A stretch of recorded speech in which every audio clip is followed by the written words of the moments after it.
Subscribe to our YouTube channel and press the bell icon to get the latest updates.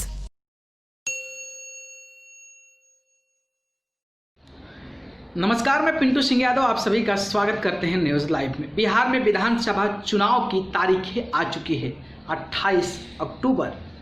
इसके बाद पहला चरण होगा, इसके बाद 2 और 7 को शायद दूसरा तीसरा चरण होगा और 10 तारीख को बिहार विधानसभा चुनाव का दिवाली मनेगा कि कौन सी पार्टी वहां पर जीत को दर्ज करती है। लेकिन आप सभी को पता है कि बिहार में विधानसभा चुनाव या फिर कहीं भी विधानसभा का चुनाव होता है तो जो पार्टियां होती है वो कहीं ना कहीं अपने विचार और अपने अनुसार जो है चीज़ों पर सोचने लगती है कि हमें ऐसा करना चाहिए, हमें इस अलायंस के साथ चुनाव लड़ना चाहिए, हमें इस गठबंधन के साथ चुनाव लड़ना चाहिए। और उसको लेकर कई सारे की रणनीति जो होते हैं सही होती है और कुछ लोगों की रणनीति जो होती है वो गलत हो जाती है। वैसे ही बिहार विधानसभा चुनाव का तो डेट आ चुका है, लेकिन अभी भी कई सारी ऐसी पार्टियां हैं जिनका पता ही नहीं है कि वो किसके साथ चुनाव लड़ेंगी। क्या एनडीए में लड़ेंगी, क्या महागठबंधन में लड़ेंगी, या फिर तीसरे मोर्चे की तैयारी कर सकती है। वैसे हम एनडीए की बात करें तो एनडीए में आप सभी को पता है कि भारतीय जनता पार्टी है, जनता दल यूनाइटेड है, हिंदुस्तान अवाम मोर्चा जो मांझी जी का है और ऊपर से चिराग पासवान जिसकी एलजेपी है। लेकिन चिराग पासवान को लेकर अभी स्पष्ट ये नहीं हुआ है कि चिराग पासवान जो है एनडीए से चुनाव लड़ेंगे या नहीं लड़ेंगे, क्योंकि कई सारे ऐसे बयान आ रहे थे कि केसी त्यागी ने बयान दिया था कि 243 पर बीजेपी और जेडीयू लड़ेंगे। इसके बाद लगातार जो है चिराग पासवान नीतीश कुमार को बाइकआउट करते नजर आ रहे हैं और नहीं चाहते हैं कि वो वहाँ के सीएम बने। इसको लेकर कई सारे समस्याओं पर उनको लिखित जो है पत्र भी दे चुके हैं और अभी भी बगावत के सुर उनके अंदर है और अभी भी एनडीए अलायंस में एलजेपी का चुनाव लड़ना तय नहीं हुआ है। इसके बारे में हम आगे बात करेंगे। लेकिन दूसरे साइड अगर हम बात करते हैं तो दूसरा साइड है आपका महागठबंधन का।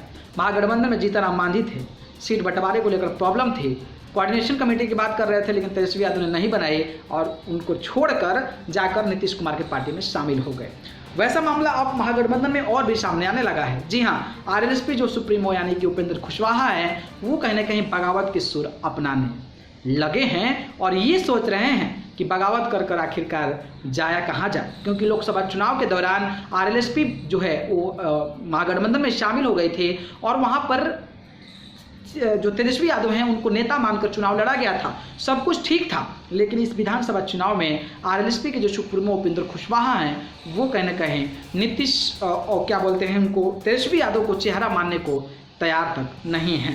अब देखना दिलचस्प होगा कि आखिरकार चिराग पासवान एनडीए के साथ चुनाव लड़ने का कब फैसला करते हैं, वहीं आरएलएसपी जो सुप्रीमो उपेंद्र कुशवाहा हैं वो किसके साथ जाते हैं। इसके अलावा पप्पू यादव की पार्टी यानी कि जन अधिकार पार्टी है, जिनका सिंबल जो है कैंची छाप है, उनका भी काफ़ी ज़्यादा अब वर्चस्व बिहार में हो चुका है। तो वो भी कसम में है कि हम जाएं तो जाएं या फिर अकेले चुनाव लड़े। इसके बाद असदुद्दीन ओवैसी की पार्टी है जो कि एक सीट उपचुनाव में जीत कर आए थे, उसके बाद से उनके अंदर एक उत्साह बढ़ा है। तो एआईएम सुप्रीमो जो ओवैसी हैं वो भी कहीं ना कहीं सोच रहे हैं कि चुनाव किस तरीके से लड़ा जाए ताकि महागठबंधन और एनडीए को कई अच्छी तरीके से टक्कर दिया जाए।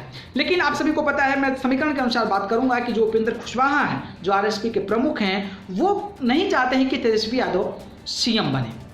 वहीं अगर हम दूसरे तरह की बात करें तो एनडीए में भी नहीं चाहते हैं कि वो नीतीश कुमार सीएम बने।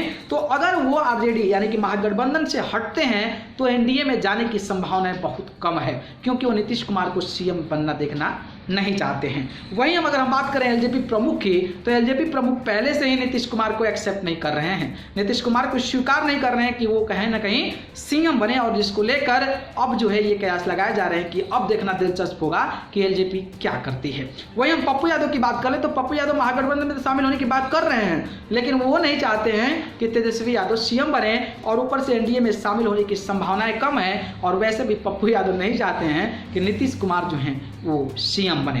हालांकि ओवैसी की बात करें तो ओवैसी चाहते हैं कि शामिल हो जाए, लेकिन हमें अपनी जो पसंदीदा सीटें हैं वो कहीं ना कहीं मिले, जिसको लेकर आरजेडी तैयार नहीं है, क्योंकि ओवैसी जो है मुस्लिमों की राजनीति करते हैं और यादव समीकरण मुस्लिम समीकरण जो है वो कहीं ना कहीं आरजेडी का है। तो वो नहीं चाहती है कि उनको सीट देकर जिता दिया जाए ताकि बाद में जो है अपना ही वोट बैंक को खराब कर लिया जाए। मतलब ये स्थिति हुआ कि अब जो है आरएलएसपी प्रमुख जो उपेंद्र कुशवाहा हैं या फिर जो एलजेपी के प्रमुख चिराग पासवान हैं या फिर पप्पू यादव जो कि जाप के प्रमुख हैं, और फिर असदुद्दीन ओवैसी जो कि एआईएम के सुप्रीमो हैं, और एक और नाम आता है जो है यशवंत सिन्हा का, जो लगातार बिहार में दौरा कर रहे हैं। तो अब ये कयास लगाए जा रहे हैं कि अगर इन नेताओं को नीतीश कुमार पसंद नहीं है, महागठबंधन के तेजस्वी यादव पसंद नहीं है, तो फिर क्या बिहार में तीसरा मोर्चा बन सकता है, या फिर तीसरा मोर्चा के सहारे ये पार्टियां चुनाव लड़ सकती हैं, क्योंकि ये पार्टियां भी बहुत बेहतर है। ऐसा नहीं है कि एकदम वर्चस्व नहीं है, अगर पार्टियां मिलती है तो कहीं ना कहीं बिहार में ये एक बड़ा प्रभाव डाल सकती है।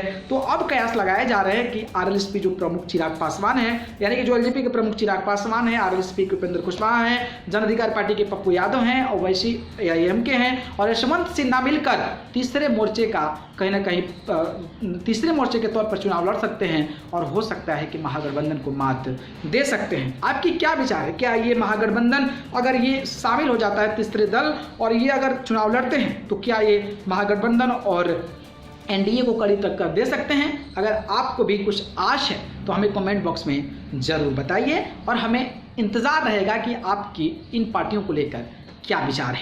अगर वीडियो पसंद आया हो तो इसको लाइक कमेंट शेयर कीजिए, और फिर चैनल को पसंद करते हैं तो सब्सक्राइब कर जरूर जुड़ जाइए। अगर आप मुझे जुड़ना चाहते हैं तो आप मुझे फेसबुक, इंस्टाग्राम, ट्विटर पर जाकर पिंटू सिंह यादव सर्च कर जरूर जुड़े, नहीं तो मैं डिस्क्रिप्शन में लिख देता हूँ, वहाँ से जाकर आप मुझे फॉलो कर सकते हैं। आप सभी को बहुत बहुत धन्यवाद। नमस्कार।